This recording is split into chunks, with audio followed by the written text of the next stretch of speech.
With the Pathways podcast, the idea with these conversations is just to introduce people to different modalities. The reason why we use them, daily horoscope in the newspapers, is totally not what astrology is. So there's still a lot of people that just poo-poo it as, oh my gosh, it's woo-woo stuff.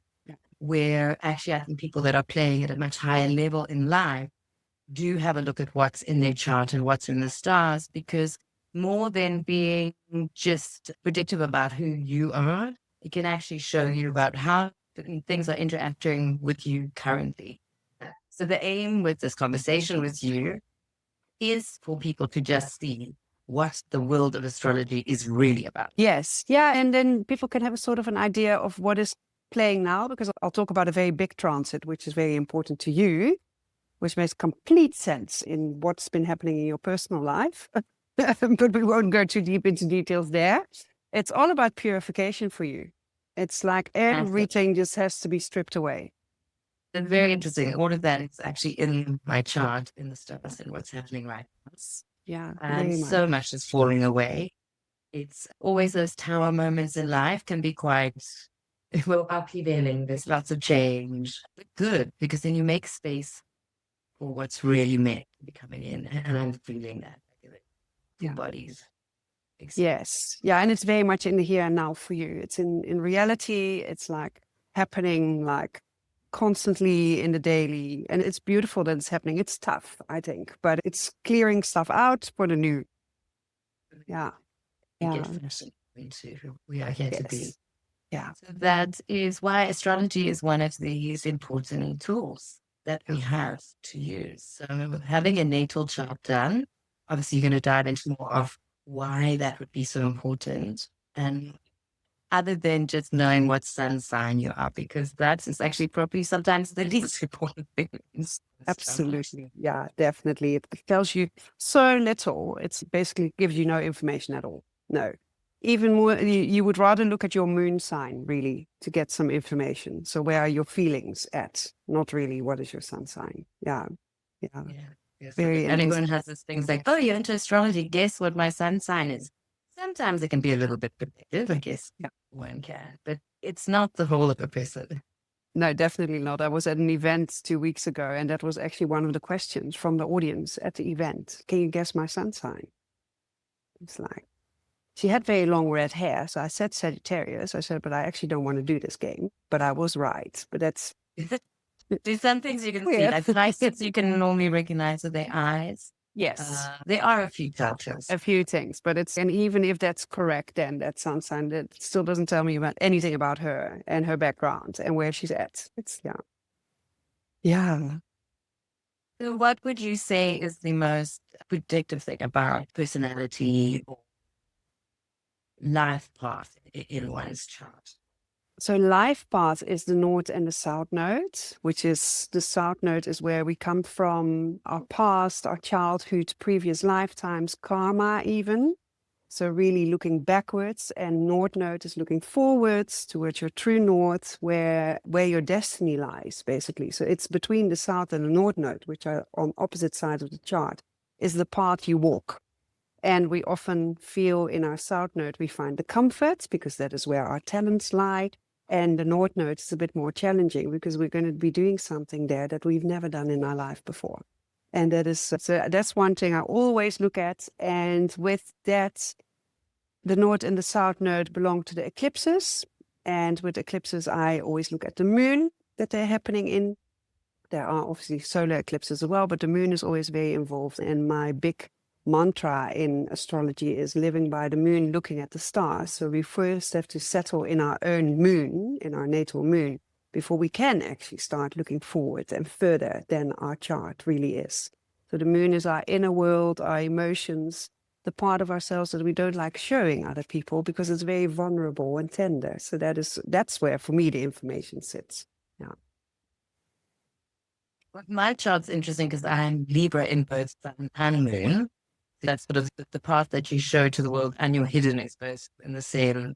Yes. Yes. So you're a new moon, and in a new moon, we always see a little bit of the sun and the moon in the same house. And your sun and moon are quite hidden because they're in the 12th house, the house of the unseen. So we see you, but we're not really seeing the full you, only what you choose to show us, especially with your rising in Scorpio. You are very much aware of what you show people and what you don't, because that's quite powerful for people to see the real you. So you can be quite predictive in what can a person do with the information that they see in me. Not like everybody's so aware, but it is something you do. It's a strategy. Yeah. Yeah. Oddly enough, I don't feel that strategic, but then that also comes into the north and south nodes where strategy is the path that I should be walking towards more, because that leads to, you have told. So it's Pisces Virgo. Yeah. And today you are really in your nodal opposition, which is very interesting. And Virgo is more practical, more about the details, more about putting things in place, and on a bit more of an esoteric and in a feminine principle kind of way, it is creating your own rhythm. And so that is where you're heading. That's your North Node. And in the 11th house, so then I often say it's about your tribe, your community. Also, Neo-Connect is part of that, I think. That you're really wanting to be of service for a bigger group of people, not just for a small little group. And your Pisces South Node comes with all of the esoteric and spiritual knowledge and wisdom from past lifetimes and from the ether, from the universe, whatever you want to call it. And you're bringing all of that in, but now you need to make it practical. And that's very difficult because it's from the unseen to the seen, from the intangible to the tangible. It's basically creating some sort of solidity from mist. So that is not easy. Maybe not easy, but maybe what these discussions and this podcast that I've started is meant to do, also to help. And with people like yourself, taking things like astrology and making it very practical and tangible for everyone else. Absolutely. And this is your service to the world, to bring whatever is spiritual to people that may not necessarily have been including that in their lives yet. And you make it almost so easy to understand that they can step in a way that feels more comfortable for them than ever before. So yes, that is really what you're doing. And with your South Node, you're also giving a voice to spirituality. So that's definitely where you're sitting. Yeah. It's all in the chart, so that's why we're here. And this is what we're doing. Yeah. So if, for example, so people that we spoke about just now, the newspaper horoscope, it's very little, and there's very little predictability in that. So what would there's this quote accredited to JP Morgan, that millionaires don't go to astrologers, but billionaires do, and coined it quite correctly. And there's some debate on whether or not he actually said that. But so when people come to you, what are the main things they may be looking at? How would you help then put the puzzle pieces together? Yes, that is really my thing, putting the puzzle pieces together. I love looking and working with the asteroid Isis, and Isis in mid is the one that puzzles her husband back together. And the Isis is on my North Node. So it is my destiny to look at all of the different pieces and to create a whole story or a whole picture out of it. So that is really what I help with. My astrology at the moment is transformative astrology. So we're really looking at how can you transform your life in where you want to be through all kinds of different points. It's often for people that are at the end of a certain life cycle. And in astrology, we look at the cycles. We look at the cycle of the moon, of all the planets, of all the asteroids. And usually when something is either at an opposition, so at the pinnacle of a cycle, or at the culmination, as if it were a full moon, people tend to look for some sort of comfort and support and help. And when a cycle comes to an end. So a very famous one is the Saturn return, which happens in our end 20s and then mid 50s, where that Saturn circle that is so formative and gives like structure and foundation to your life comes to an end to make space for a new one. And that is when we start looking at, okay, what is the next 14 to 30 years going to look like for me? And that is what astrologers do. So they can, without being too predictive in a sense that it's, oh, we're seeing an outcome on that certain day in the future. It's about this is what your cycle is going to look like from now on, because all of the planets that are moving through the sky are situated in a certain pattern for you to start this off with. And definitely billionaires, businessmen, people that plan ahead and think ahead a lot will look at the stars. Politics as well. There's been, especially in the past year, there's been dates in US politics, and I don't like speaking politics in astrology, but there was undeniable, somebody must have looked at astrology to decide on certain dates. So it's very interesting that big people on our worldly stage actually are very much informed by the cycles. And I do believe that we are indoctrinated to believe that they are all not true by things like these newspaper horoscopes and so on. So we tend to not believe that at all, even if we look way deeper into our own astrology, into our own psyche, or the astrology of the world. That is a whole different parallel that you can pull in to look at where somebody is. If there's going to be a very obstructive energy coming for all of us, then it's going to be quite difficult to start something new for one person. So maybe we should wait out until it's like a little bit easier and a little bit more flowy. So yeah, and people come with very different themes. Sometimes it's relationships, sometimes it's about, I want to start a new adventure. What I often hear back as feedback from my clients is that I have told them new information, but I'm also very much confirming and affirming what they have already been feeling, but have maybe not had the confidence to do yet, or maybe didn't see the exact details on how to start this new adventure or when, because that is something that we can really pick a beautiful date for or a beautiful time span for. So everything becomes clearer through astrology and through the stars. It's also interesting how it's clear that politicians and people paying at a higher level do use astrology. And it is also clear that a lot of these tools have been marginalized so that it's not in the common people's hands.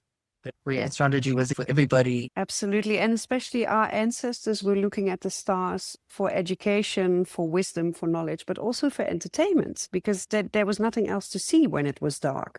So they were way more in tune with what was happening in the sky, with the moon and the other cycles, and would embody that in their own lives, in their agriculture, in how they would live with the seasons. Way more. We are so far removed from that now on a daily basis. We check the weather on our weather app before we even look outside. So it's let alone when it's dark. So I think that there's a big void between us as modern people now and how actually nature allows us to understand what is happening. And that's not just through the stars, that's through our magnetic activity, through solar flares, through all of those kind of things as well. And there are cycles very visible in all of those influences that can predict what is happening to humanity at a certain time and a certain place. Yeah. Huge. Yes. I paint a series of Buddha faces, or did a couple of years ago. This is one behind me. But what I love the most is always doing the smirk on the Buddha face.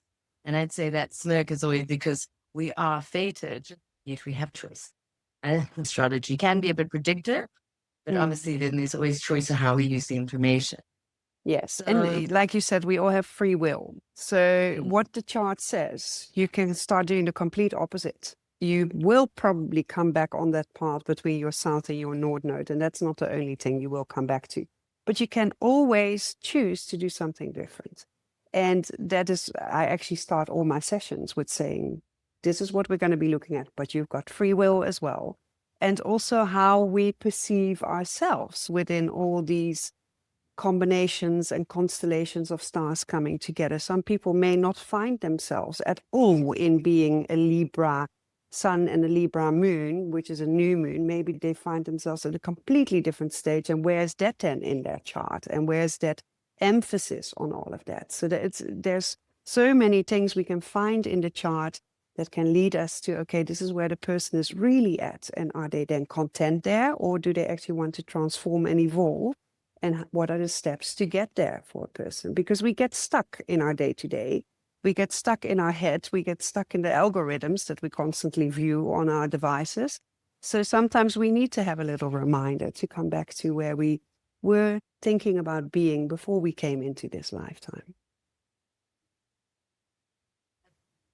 To get blindsided in life, things happen to people, and who we really are is often covered up by big capital T traumas or little life traumas that could create deception around yourself and who you really are. So astrology is a beautiful tool just to take away those layers and see what lies underneath our blind spots. Absolutely. It's basically the actually blueprint that we work on and that we co-create with as we are moving through this lifetime. And I can't read my own chart. Obviously, I can technically see what's happening, but it's very difficult for me to find like the details and the nuances that I really need to hear or need to work with. So that's what I've got astrology friends for. Luckily, that then help me. But yeah, and that is what happens in life. Like you said, we end up in our own blind spot. And then we need like somebody from the outside to tell us what is exactly happening from a very gentle way of observing what is going on. And astrology is a very plain tool to do that with. It's very clear. There's no emotion in the chart as such. The emotion comes in from the reader. And if the reader, the astrologer, can stay objective and check with the person they're reading for, if they're like resonating, then you get a beautiful, pure reading.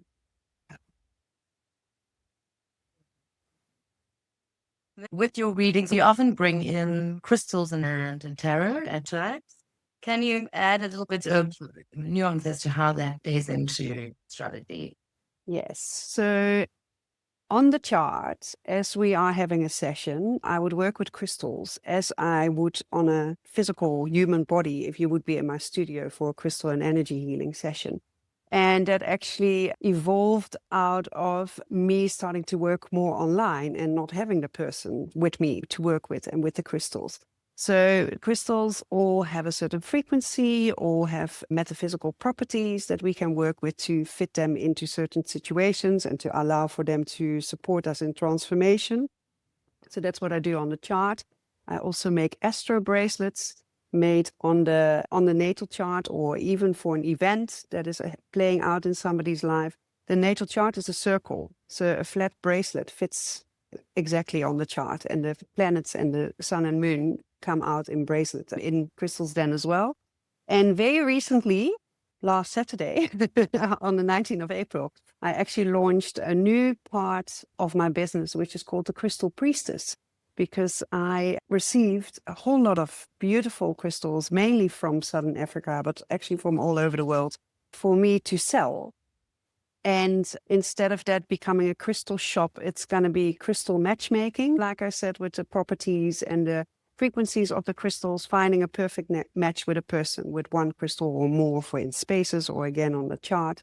So it's like using everything I love, really, to create a holistic, beautiful offering. And I think everything that speaks with certain frequency will complement one another and will create this beautiful, more whole kind of image as well. And the charts that I create for individuals when they come to a session with me, at the moment you still just receive a picture of it, but I'm going to hopefully sell you the crystals at some point as well, that you can actually have the crystals at home. But even the picture as a crystal grid contains some sort of power as a reminder that this is the moment that I wanted to transform. And oh yes, labradorite was going to support me in this and that way.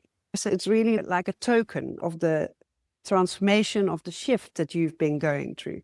And to make that more tangible and visible is what crystals do.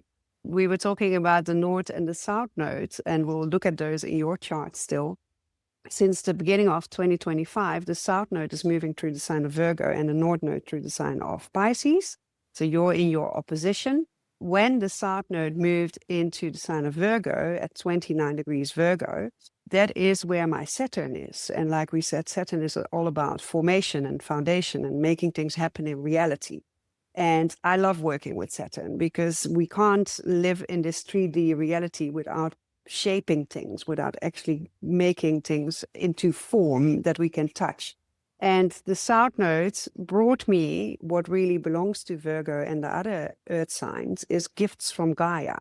So within 3 weeks, I all of a sudden had 800 crystals in my studio, and I was like not really knowing what to do with them, but everything just worked in that way. And I actually had a friend looking at my chart. What is going on for me here? And I was feeling that Saturn that was asking me to find new pathways to work with those crystals, to not just plunk them all in a shop and hope they sell, but to actually give them a stage, and for me to be the person in between them and the people that they're going to be of service to. North and South Node in Virgo and Pisces is all about being of service.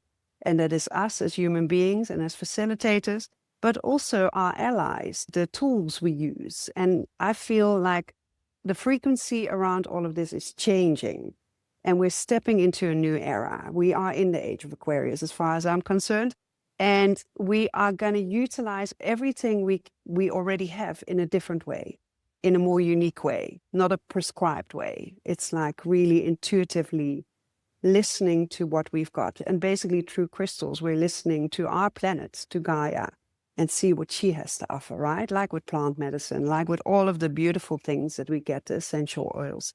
It's all so filled with frequency, but sometimes we forget to look beyond the label or beyond the brand and to really connect with what we're gifted here. Yeah.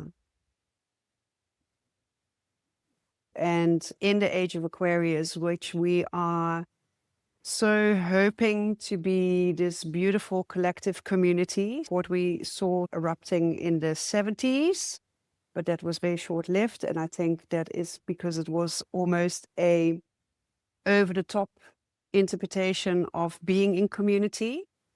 We can only be in community with one another if we know who we are as individuals. And we are in the years now to find that out. This year, 2025, is the first year of 3 to 6, 7 years of change, depending on which planet you would be looking at. And in 2025, we are incredibly called to find our own unique gift to the world.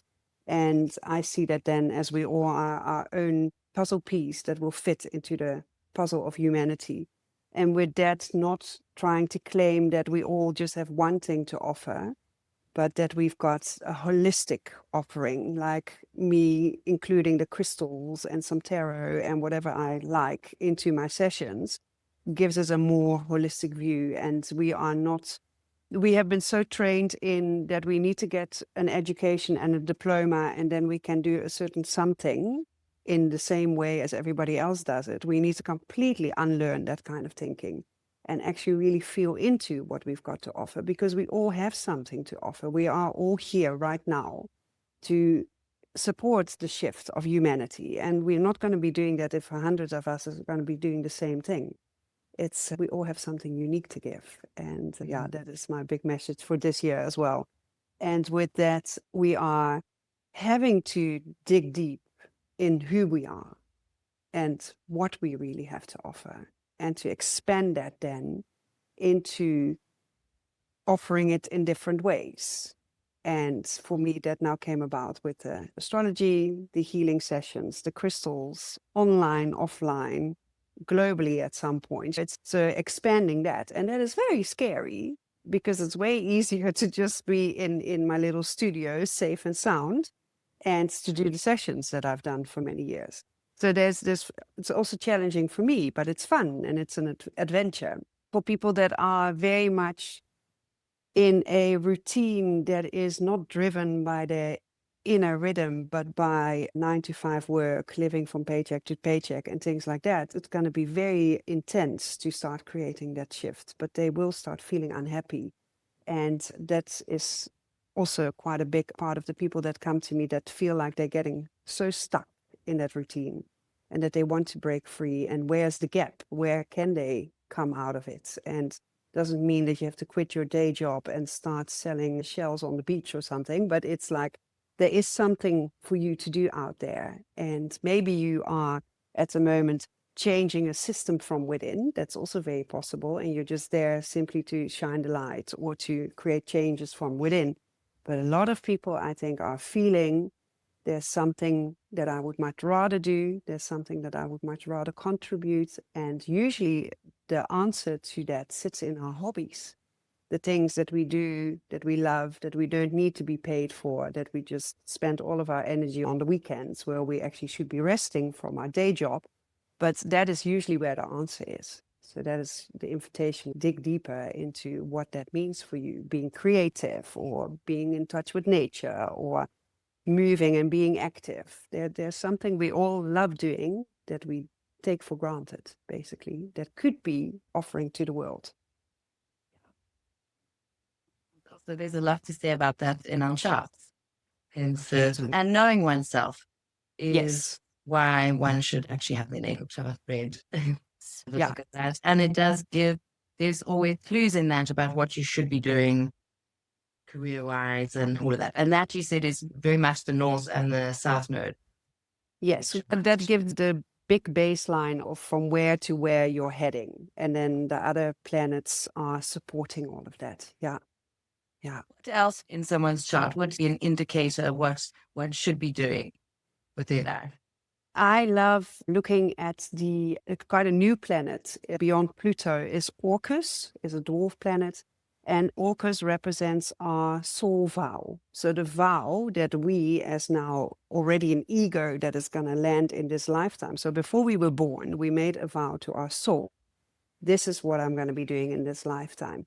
It's often connected to the south-north node paths, but not always, because it could simply be that you're here to bring joy or here to inspire people to do something. It's very often comes together with that bigger mission that we are here for. But I love looking at that. And in my sphere of service sessions, it's 4 sessions. It's a package of sessions that I offer in which you can really start figuring out your holistic service. And with that, what is your rhythm in getting things done? What days in the week, in a month, in the year are good for you to do certain things on? And that always now starts with Orcus and the vow that you made to yourself before you came here. And you don't know about your Orcus, actually. That's about my Orcus. I guess you're going to tell me, or is this going to be a secret? I can tell you. For that, I'm just going to have to pull your chart. Is that all right? That's all right. Let me share the screen.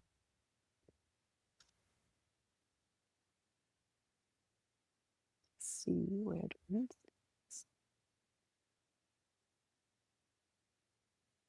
I'm not. Oh, yes. I've just asked you if I can. There we go. Thank you. So, are you happy with your whole chart being out, hey? Yes, that's good. Just double check. Just want to make it a full screen quick, and I would like to my little red dot on. I'll zoom in a little bit, but just very briefly to have an idea what we're looking at.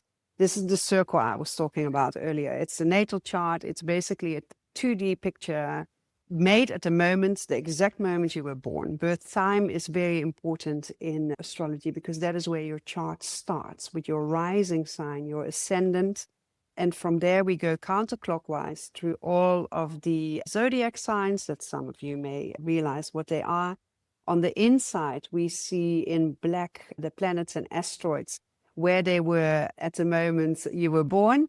And on the outside, we see them in green where they are now. So that is how we can see what is happening when. In the middle, we see how planets communicate with one another. I took a whole lot of lines away because it gets way too busy if I put all the asteroids in communication as well. And those pizza slices we see going to the center of the chart are the houses that we work with. So the houses all represent life fields. And the 10th house for you starts in the sign of Cancer, with your midheaven where the sun shines at its brightest, and you shine at your brightest as well. And Cancer is all about being nourishing and loving and caring, but also protective over what you have to offer. It is the sign of the mother often. And you've had quite a tough 6 months with Mars moving through your Cancer forever and ever since the beginning of September. And in Cancer, you've got I'll zoom in a bit, your Orcus. And it looks a little bit weird. Orcus seems to be sitting here, but it's actually sitting here at the final degree of Cancer, right next door to your Black Moon Lilith, who's telling you how you stand up for yourself. And Orcus also in Cancer. So your soul's promise to yourself is that you would either be very protective and very much securing sacred and sacred information, to keep that safe, to keep that whole and beautiful and not being like pulled apart by all sorts of other influences. And you're quite willing to be quite tough in that. You're almost like a warrioress that will go for that. Also means that you promised to create very safe spaces for people to be themselves in. And I think that is really what you do. I know you personally as well, and that is really something that I can see in you. And this is all happening in your 10th house. And your 10th house is about the career. So what do you do for a living? What do you do for work? And how do you step into your own authority? So you step into your own authority by, as Black Moon Lilith, walking away from what seemed to be paradise. And I think paradise is the world that felt so good and so safe and so happy, but appeared to be not. And that could even be your education when you were younger, and that felt like you really wanted to do this for the rest of your life, and you had to walk away from that. And to now show others to do that as well, and make others feel safe and comfortable doing that. And with a podcast like this, I think you are really supporting people in their search of how to walk away from, and we are all walking away from paradise, because we are coming out of a 2000-year age of Pisces, 2000 plus. We're moving into the age of Aquarius. So we all having to leave that Piscean, where we were all groups that were listening to a guru or to a person that would tell us what was good for us. We're walking away from that. And now we're all finding our individual kind of right of existence here. And it can feel very lonely to be on that journey and to be on that path. And one of your missions is to keep people feeling very secure in that. So really mothering them through this from a kind and gentle heart, which ties in with your South node in Pisces and your North node in Virgo, which are now activated by, and this is maybe a little bit hard to see, by the South node in Virgo in the sky and the North node in Pisces, who's sitting here, but is actually sitting here in the sky as well. And when we are in our nodal opposition, which happens every 9.5 years, 9.5 years, and then in 18 years, you're going to be in your nodal return again. But in the opposition, we are looking in the mirror. It's like a full moon kind of event. So the full moon always reflects back the sun's light. And what you are now looking at is your North node is being reflected almost as if your soul is the mirror image. So you are here now dressed as who you are, as who you've worked to become for all of these years. And then you're looking in the mirror now and your soul is dressed completely different. Is dressed how you imagined yourself to look like. For instance, so your clothes are all of your experiences and all of the things that you thought you should be doing, especially over the past 9 years. And then you see, oh, could have been looking like that as well. So that is what you really, and especially in these 2 months that we are in right now, April and May, you're really being shown that. And maybe you have been all dressed up in a beautiful dress and high heels and makeup and whatever, and your soul is in yoga wear. Could be something. So it's probably showing you something like, okay, you don't have to do that so much, because the point is that we actually having to be like this. Do you experience that? Absolutely. Hey, do you know what this means for you? I'm definitely going through a lot of change and transitioning into, all I could say, it is a bigger truth within myself and who I am here to be and how I show up. There's been a lot of hiding and a lot of not being bold, where it's actually, it is part of, that's where I say, I think my soul's saying, but you are actually this bold, leading sort of person and you need to show up more, where the other sort of part of me is being very quiet and behind the scenes and I work a lot alone. And that's not really the truth of who I came here to be and what I'm into doing. So yes, definitely brings truth. Definitely. Yeah. And what the South Node is doing at the moment in Virgo is really purifying everything out of your life that doesn't fit that doesn't fit you speaking up. Your North and your South Node are in the 12th and the 6th house, which are the houses of service. So this is all about how you give to others, how you show up to others, but also remembering at the same time that you really have to show up for yourself. And that is what we often forget when we are in the sphere of service, is that we give and we guide and we do everything for others, but that there's also something that we need to come back to, and that's ourself. So everything that may be feeling as if it's falling away is actually creating space for you to create space for yourself and to look after yourself. And self-love and taking care of yourself can be really what we see on Instagram and the beautiful bath salts and all of that, but it can also just simply mean spending some time alone in meditation or in your garden or walking or connecting to nature and really gifting yourself that time, because there's a lot going to be happening in the next 3-4 years that you have to be present for. And that is what you are aiming towards. So a nodal opposition and a nodal return can sometimes feel very confrontational, conflicting even, because you thought you were doing this and that it was also great. And then now all of a sudden it feels like you have to do something completely different. This time span in your life will take about 1.5 years. And you've already been feeling it for quite a bit. So it's taking your time and slowly releasing the things that are actually holding you back from your greatness. And when you are very self-supportive and self-sufficient, you can step into that Orcus vow to yourself and say, okay, now I'm really going to be there for the people. And then you can do that without having to recharge yourself constantly because you're so in balance with yourself. How is that? Wow. I could definitely see that it's being forced. I'm spending a lot more time on my own. Obviously, I've just ended a relationship. And all of those things that are falling away are really just about me being thinking more authentically. So all my patterns are being so put in my face now. I can't see the faults that I've made. And one of the biggest things that are resonating for me now is this radical self-responsibility and acceptance. Yeah. Absolutely, yes. And the radicalness in that is that it comes from a very embodied rootedness, because that is what radical means, right? That you're rooted and that it really comes from the ground up. And your North Node in Virgo is asking you to do things from your own rhythm, from your own physicality, and to then only start acting. So first you ground yourself and then you can start moving. First you find the balance before you actually start reaching out again. And the codependency is really something that fits with your new moon, your sun moon, and your Mercury in the sign of Libra, wanting to keep that harmony in a relationship because it's all having to be so romantic and so beautiful. But in that forgetting that two people coming together will have to sort stuff out because we're both unique. We are going to have to, we can't just be the same. It's, yeah, that's a big Libra thing. And the South Node has been moving through Libra for the 1.5 years before the beginning of this year.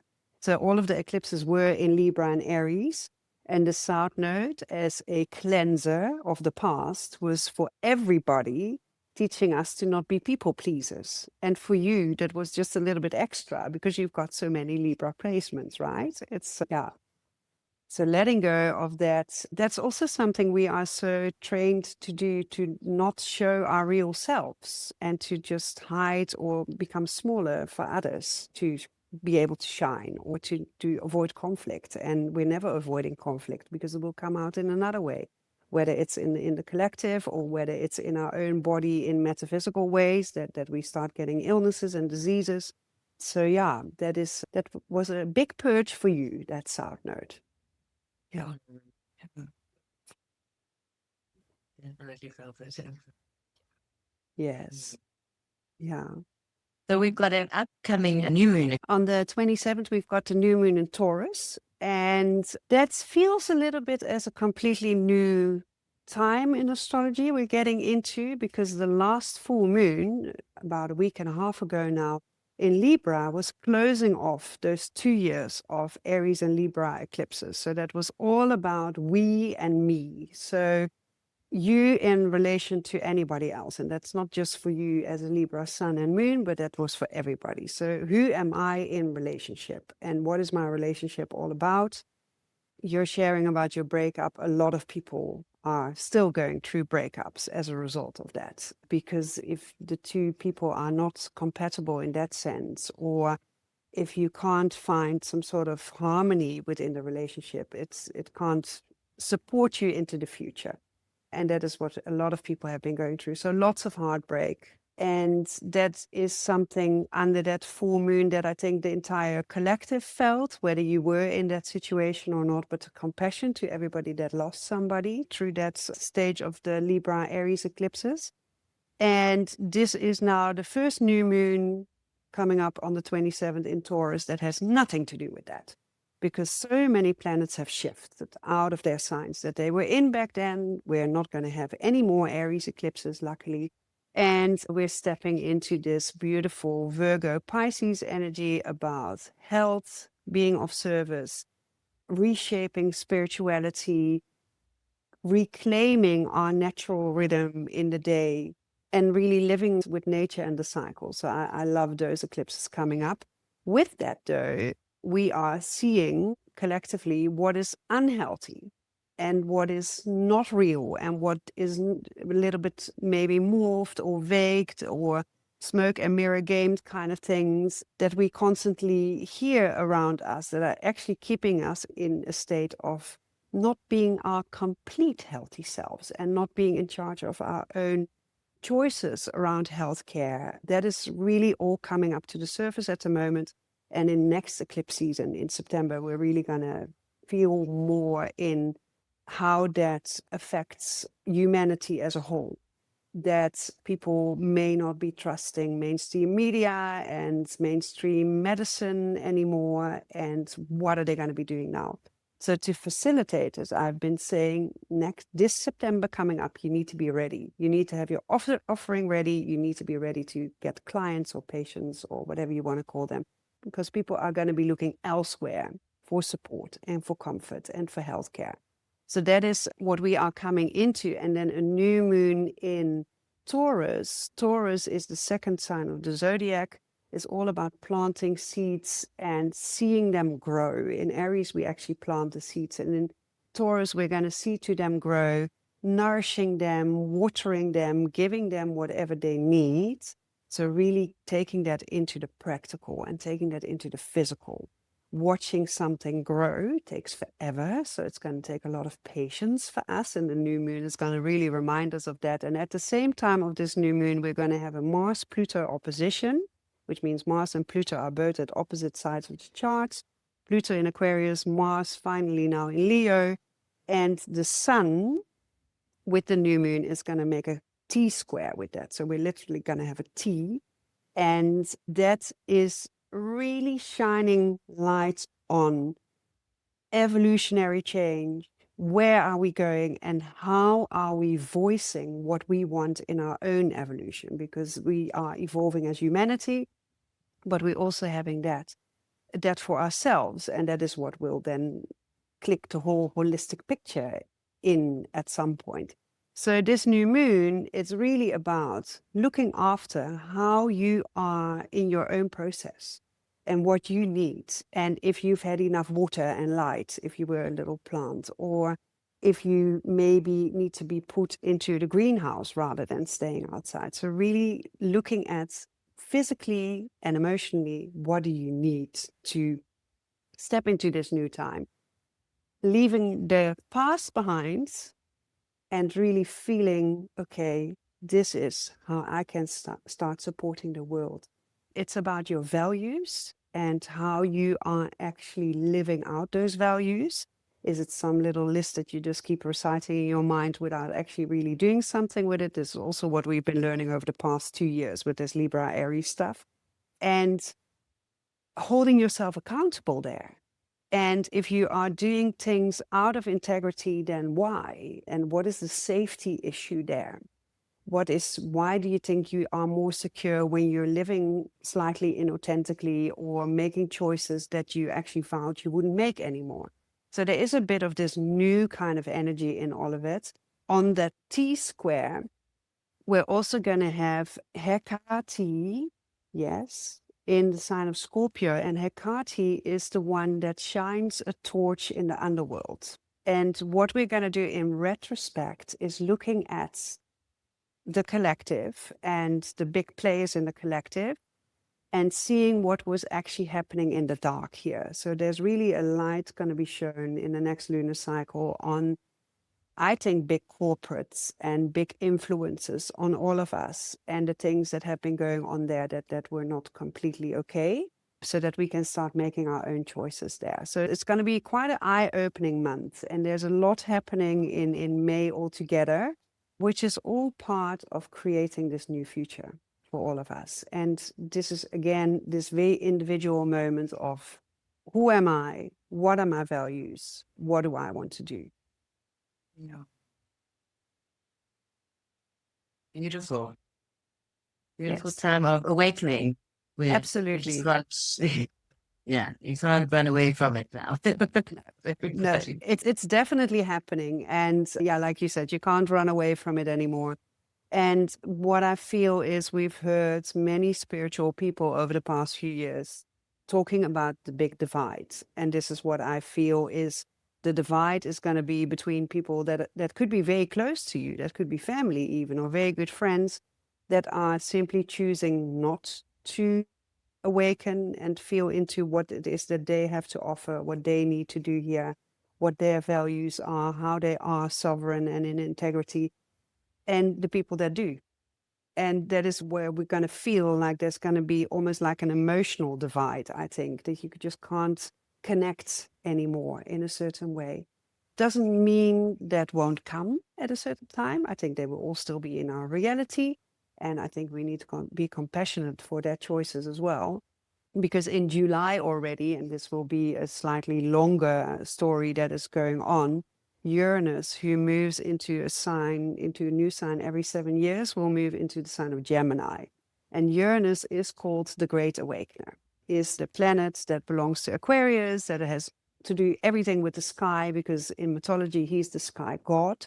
And Uranus is moving into our sign that represents the mind, communication, how we think, how we speak. And I feel that this is simply going to be expansion of consciousness. And whatever that means for an individual, it could be that people are really going to be seeking in different realms and realities for other truths, or it could be that we are gaining more telepathic connections with one another. This obviously also has to do with AI and technology and how that could blow out of proportion in a very low vibration or really become supportive in a high vibration, and how we interact with all of that. And this is a 7-year cycle that we're just starting. And I think that will allow for people to really come to their own conclusions and in their own thinking patterns and break through the ones that are no longer serving. So there's a lot happening this year. That is one of the big planets that making a big move. We already have, for the first time in 160 something years, we've got Neptune now in Aries. Mars is now in Leo. We've got Saturn coming into Aries, which is the first sign of the zodiac. So if big planets are doing something on the very first degree of the zodiac, it means a new beginning. Neptune is everything that's intangible. Saturn is form. So we're going to reshape reality. We're going to reshape what we know. And very technical story, in February next year, Neptune and Saturn will come together, come conjunct in the sign of Aries. This is a seed for a whole new cycle of Saturn and Aries. And usually when that happens, there is a brand new beginning. There is something real starting now. And for that, we are all in the ending of that cycle. So that is what we're having to let go of, this whole old cycle that we've been in. So there's a lot happening. All big planets have moved signs. And maybe the easiest way to remember this without having to know anything about astrology is that all big planets from July will be in air and fire signs instead of water and earth. And just very briefly, water and earth is very feminine energy, is receptive, is calm, creates flow. And fire and air is masculine energy and means action, speed, energy. So this is what we are already feeling.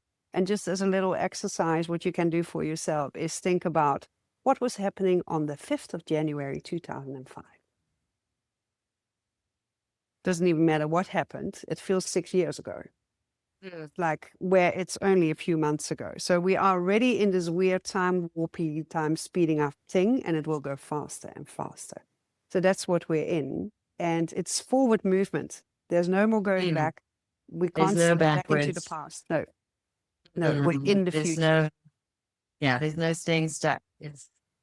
And you can see, I can feel this. I think lots of people are feeling that. And then there's definitely people that are panicked in this. Yes. And I think more and more people will, and that's what you're saying comes in the comparison, or those are people there. And we're just trying to help support everyone raise their consciousness and have these tools that do exist to actually support you at this time, because it's going fast.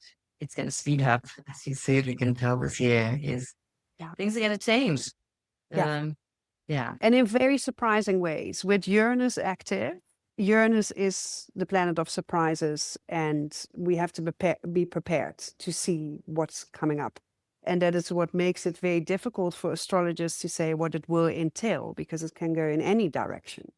And that is the exciting part as well. But yeah, for some people, this feels very scary. And the only thing to keep in mind for yourself and in your heart especially is that we are in this unprecedented time to help humanity shift into the next stage. That's what we're all here for. And indeed, with compassion, observing other people's progress and other people's path through this as well, and help where you can, be supportive where you can. And that is what I keep on saying to everybody that works alternatively. And even if you don't have a diploma for some sort of modality, but if you're just a very good listener, or if you've got a space where you make somebody a cup of tea and just be there for them, or take people into nature, it's like we all have to chip in from where we can, and we all have something to offer. And that is the one thing we're going to have to learn to understand. That is the real truth. Yeah. That is what we're all here for. Yes. Every single person has a gift, and we all think there's like big life purpose thing, but sometimes it's actually maybe just be kind to the neighbor. Absolutely. And that's already huge, to be kind to the people around you. And yeah, like I said, the life purpose, you're most probably doing something with it already, because it's something you love, and you may be doing it just in your spare time. But that is something to start looking at. Yeah. As always, such enlightening conversations, and we've learned so much from you, just about myself, but about everything that's going on. So just for anyone watching this, you can find Jessica on Neo Connect. All her offerings are there. You can see what's coming up and what she offers from her studio on Neo Connect, but we'll have a link wherever you watch this video too. Thank you so much for having me and to have this conversation. Really loved it. Yeah, I really enjoyed it too. Thank you, Jess. Thank you. Thank you. Oh, thanks for this opportunity. Really appreciate it. Absolute pleasure. Great. Thanks so much. Thank you so much for the time. I And appreciate you. So much love. Bye. it.